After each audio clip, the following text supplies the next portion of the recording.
నల్గొండ భారత జాగృతి United Phule front సమావేశంలో MLC కవిత మాట్లాడుతున్నారు. ఇప్పుడు లైవ్ చూద్దాం.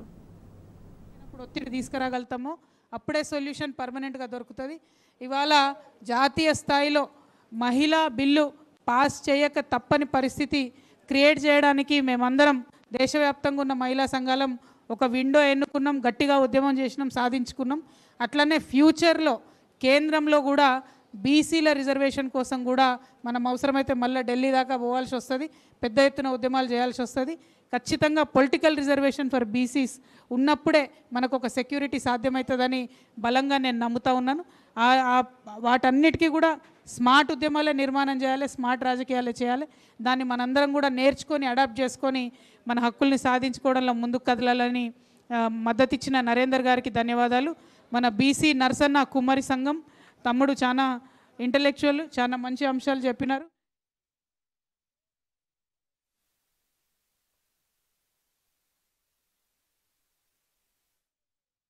ఉన్నటువంటి ముఖ్యమంత్రి గారు వారి వైఖరిని ఎక్స్పోజ్ చేస్తూ అట్లనే ఈ జిల్లాలో అనేక మంది బీసీ ఎస్సీ ఎస్టీ నాయకులకు తెలంగాణ గత ప్రభుత్వం ఇచ్చినటువంటి యొక్క పెద్దపీటనంతా కూడా గుర్తు చేస్తూ వారు మాట్లాడడం జరిగింది.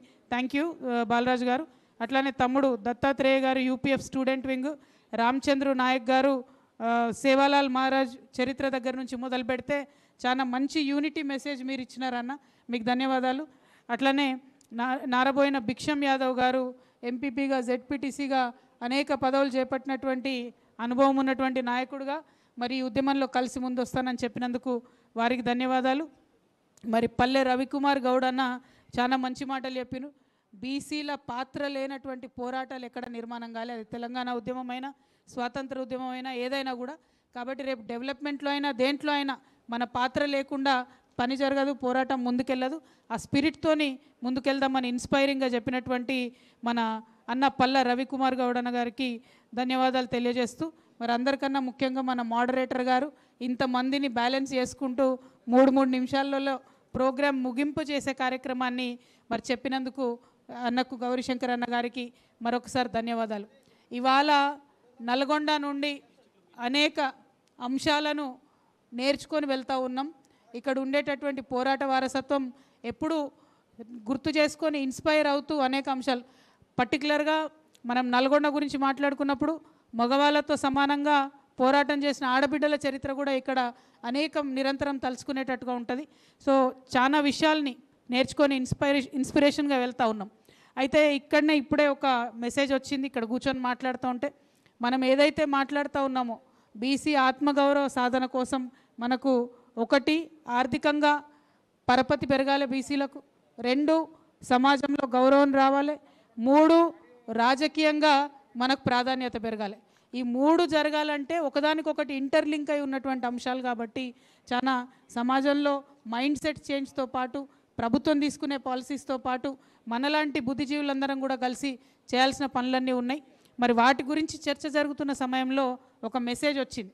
ఆ ఫోటో కూడా నిజంగా బాధాకరంగా ఉంది. అందరూ సరిసమానంగా కూర్చోవలసినటువంటి దేవుడి గుడిలో కూడా బట్టి విక్రమార్క గారిని కింద కూర్చోబెట్టి, కొండ సురేఖమ్మని కింద కూర్చోబెట్టి, మిగతా అగ్రవర్ణాలకు సంబంధించిన నాయకులందరూ కూడా పైన కూర్చొని మరి ఆశీర్వాదం అందుకున్నారు. నేను నిజంగా కొద్దిగా బాధతోని ఇక్కడ నుంచి డిమాండ్ చేస్తూ ఉన్న గౌరవ ముఖ్యమంత్రి రేవంత్ రెడ్డి గారిని మీరు క్షమాపణ కోరాలి. ఖచ్చితంగా బట్టి విక్రమార్క గారిని, కొండ సురేఖమ్మ గారిని, వారు రిప్రజెంట్ చేసేటటువంటి ఎస్సీ బీసీ మొత్తం యావత్ సమాజాన్ని కూడా మీరు క్షమాపణ బేషరతుగా క్షమాపణ కోరాలి. ఒకవేళ వారికి మీకు సరిసమానంగా ఆసనాలు లేకపోతే మరి కొంచెం లేచి నిలబడి తీసుకోవచ్చు కదా, అందరు కూడా అనుకుంటే చేయొచ్చు. గౌరవం ఇవ్వాలంటే చేయరాదా? లేదు ఎక్కడంటే అక్కడ కూర్చుంటే మరి పక్కన ఉన్నోడిని దూరం ఉన్నోడిని నేను చూసుకోను అంటే, ఇవాళ ముఖ్యమంత్రిగా మీది పెద్దన్న పాత్ర ఈ రాష్ట్రానికి, తండ్రి స్థానంలో ఉన్నారు మీరు. కానీ అది మర్చిపోయి ప్రతిపక్ష నాయకుడిలాగా మరి తొందరపాటుతోని మీరు చేస్తున్నటువంటి బిహేవియర్ని, మీరు చేస్తున్నటువంటి వైఖరిని ప్రజలంతా కూడా గమనిస్తూ ఉన్నారు. ఇది ఇప్పటిది కాదు, వాళ్ళ మంత్రివర్గంలో మీరు చూడండి, రజకకు ఇప్పటి వరకు ఎవరు కూడా ఒక రజకకు రిప్రజెంటేషన్ లేదు. పెద్ద సామాజిక వర్గమైనటువంటి ముదిరాజుకు రిప్రజెంటేషన్ లేదు, ముస్లిమ్స్కి లేదు, ఎస్టీ లేడు ఇప్పుడు మంత్రి ఒక్కరు కూడా, యాదవ లేదు, కుర్మ లేరు, విశ్వబ్రాహ్మణులకు లేరు, ఒడ్డెర లేరు. ఇట్లా అనేక అంటే పెద్ద పెద్ద సంఖ్యలో ఉన్నటువంటి ఈ సమూహాలను రిప్రజెంట్ చేయడం కానీ వారికి సంబంధించిన అంశాలు చెప్పేటటువంటి వాళ్ళు కానీ లేరు అంటేనే మీ ప్రభుత్వం యొక్క సామాజిక దృక్కోణం ఏంది, మీరు వ్యవహరిస్తున్న శైలి ఏందన్నది చాలా స్పష్టంగా అర్థమవుతూ ఉన్నది. మరి అంతేకాదు మా తమ్ముడు బాలరాజు గారు చెప్పిన దానికి కొనసాగింపుగా ప్రభుత్వ సలహాదారులను పెట్టుకున్నారు. ఇవాళ సలహాదారుల్లో అందరూ అగ్రవర్ణాల వాళ్ళే, ఒక బీసీ లేరు, ఒక ఎస్సీ కూడా లేరు. అంటే అసలు బీసీలలో మేధావులు లేరు, ఎస్సీలలో మేధావులు లేరు. ప్రభుత్వానికి సలహాలు ఇచ్చేది మళ్ళీ ఇదే ముఖ్యమంత్రి గారు.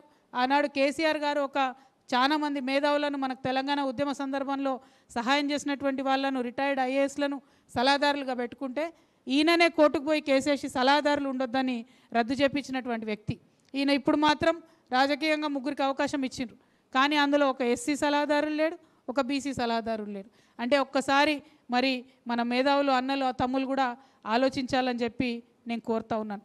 అదేవిధంగా నల్గొండ జిల్లాకు సంబంధించే ఈ ముఖ్యమంత్రి గారు ప్రతిపక్షాల మీద ఎప్పుడు అంటూ ఉంటారు మీదంతా కుటుంబ పాలన అని. మేము ఆనాడే చెప్పినాం, మీ నల్గొండ కూడా ఉన్నది జిల్లా కాంగ్రెస్ పార్టీలో 2, 3 కుటుంబాల చేతులనే ఉన్నది. వాళ్ళని దాటిపోయి ఎవరికి మీరు ఎప్పుడు అవకాశాలు ఇవ్వరు. నిన్న జైవీర్ రెడ్డికి అవకాశం ఇచ్చిరు. నల్గొండ ఎంపీ మీరు రఘువీర్ రెడ్డి కాకుండా ఇంకెవరికన్నా ఇస్తారా అని మేము ఆనాడే ప్రశ్నించినాం, కానీ కాలే. మళ్ళీ ఇవాళ రఘువీర్ రెడ్డి గారికే నల్గొండ ఎంపీ కూడా ఇస్తూ ఉన్నారు. అంటే కుటుంబ పాలన ఎవరిది, కుటుంబాల వ్యవస్థ ఎవరిది అన్నది కూడా ఒకసారి దయచేసి ప్రజలు ఆలోచన చేయాలని చెప్పి నేను కోరుతా ఉన్నాను. మరి ఇవన్నీ ఒక ఎత్తు అయితే, నిన్న మహిళల కోసం, మహిళలకు సంబంధించినటువంటి రిజర్వేషన్ కోసం మేము ఇందిరా పార్క్లో ధర్నా చేస్తే ప్రభుత్వం నుంచి అనేక మంది నా మీద దాడి చేసిండ్రు. మీరు అబద్ధాలు ఆడుతున్నారు, మేము మహిళలకు ఉద్యోగాలు ఇస్తున్నాం, మహిళలకు నష్టం జరగలే అని మాట్లాడినారు. స్వయంగా ముఖ్యమంత్రి గారే 47% ఇచ్చినామని చెప్పి మాట్లాడినారు. అయ్యా ముఖ్యమంత్రి గారు, ఇప్పటికన్నా అబద్ధాలు చెప్పడం మానండి. అబద్ధాలు చెప్పి చెప్పి చెప్పి కొంతమంది ప్రజలు నాగం పట్టించి కన్ఫ్యూజన్లో 1% ఎక్కువ ఓట్లతో మీరు ముఖ్యమంత్రి అయినారు. ముఖ్యమంత్రి అయిన తర్వాత డిపార్ట్మెంట్ వైజ్గా మీరు డేటా ఇవ్వండి. మీరు చూడండి, తప్పులు చెప్తా ఉన్నారు. కేసీఆర్ గారు ఉన్నప్పుడు గురుకులాల్లో 85% మంది మహిళలకు ఉండాలని జీవో ఇచ్చి వారు ఆనాడు నోటిఫికేషన్ వేసిండ్రు. మీరు వచ్చినాక ఆ నోటిఫికేషన్ తీసేస్తే ఇవాళ 63-64% మంది కూడా గురుకులాల్లో ఆడబిడ్డలకు ఉద్యోగాలు లేవు. స్టాఫ్ నర్సుల విషయం చెప్తున్నారు మీరు. నర్సులు ఎప్పుడైనా మీకు తెలుసు 90% మహిళలే ఉంటారు, దానిలో రిజర్వేషన్ ఏముండదు. వారికి ఉండే సేవా తత్పరతతో 90%, అది కూడా ఇంట్లో కలిపేసి మొత్తం లెక్కలను ఆగమాగం చేసి మనము బీఆర్ఎస్ గవర్నమెంట్ ఉన్నప్పుడు ఇచ్చిన 30,000 ఉద్యోగాలలో 47% ఆడవాళ్ళకి ఇచ్చినామని చెప్తా ఉన్నారు. ఇది శుద్ధ తప్పు. డిపార్ట్మెంట్ వైజ్గా మేము మళ్ళీ సోషల్ మీడియా ద్వారా కూడా మీకు షేర్ చేస్తాం. ఒక్కొక్క డిపార్ట్మెంట్ చూస్తే కేవలం మహిళలకు వచ్చింది 19%, 12%, 20% మాత్రమే. మీరు గురుకులాల మొత్తం అపాయింట్మెంట్లు, నర్సుల అపాయింట్మెంట్లు కలిపి ప్రజలను, ఉద్యోగస్తులను, విద్యార్థులను కన్ఫ్యూజ్ చేసేటటువంటి ప్రయత్నం చేస్తూ ఉన్నారు. అట్లా చేయవద్దని చెప్పి మేము కోరుతా ఉన్నాం. వీటన్నిటికన్నా ముఖ్యమైన అంశం, ఖచ్చితంగా పార్లమెంట్ ఎన్నికలు అవ్వంగానే లోకల్ బాడీ ఎలక్షన్స్ పెడతారు. మరి ఆ లోకల్ బాడీ ఎలక్షన్స్కి వెళ్ళే కన్నా ముందే మేము జనగణన చేసి 42% రిజర్వేషన్ ఇస్తామని కమిట్మెంట్ ఇచ్చి వచ్చినటువంటి ప్రభుత్వం కాబట్టి ఆ 42% రిజర్వేషన్ కోసం పోరాడడానికి నల్గొండ జిల్లా బీసీ బిడ్డలందరం కూడా, బీసీ బిడ్డలకు అండగా మిగతా వాళ్ళందరం కూడా, ఎందుకంటే సమస్య నాదైతే నేను ఒక్కదాన్ని కొట్లాడితే పోదు, సమస్య నాదైతే మీరంతా కలిసినప్పుడే సమస్య పరిష్కారం అవుతుంది. బీసీలకు అండగా ఎస్సీలం, ఎస్సీలకు అండగా బీసీలం, వారందరికి అండగా సమతా భావన కలిగినటువంటి ప్రతి ఒక్కరం కలిసి పనిచేసినాడే ముందుకు పోతాం. కాబట్టి మరి జై భీమ్, జై బీసీ, జై పూలే అనే నినాదంతో ముందుకు వెళ్దామని చెప్పి మీ అందరికి కూడా తెలియజేస్తూ, ఇవాళ జరిగినటువంటి సంఘటన చాలా బాధాకరణం. ఖచ్చితంగా ముఖ్యమంత్రి గారు క్షమాపణ చెప్పాలి. నిన్న వి హనుమంతరావు గారు కంటనీరు తరిపెట్టుకున్నారు. ఇవాళ సురేఖమ్మ గారిని అట్లానే బట్టి విక్రమార్క గారికి అవమానం చేస్తూ ఉన్నారు. ఈ వైఖరిని మీరు వెంటనే విడనాడాలని చెప్పి ముఖ్యమంత్రి గారిని మేము డిమాండ్ చేస్తూ ఉన్నాం. Thank you. జై తెలంగాణ, జై బీసీ, జై పూలే, జై భీమ్, జై తెలంగాణ.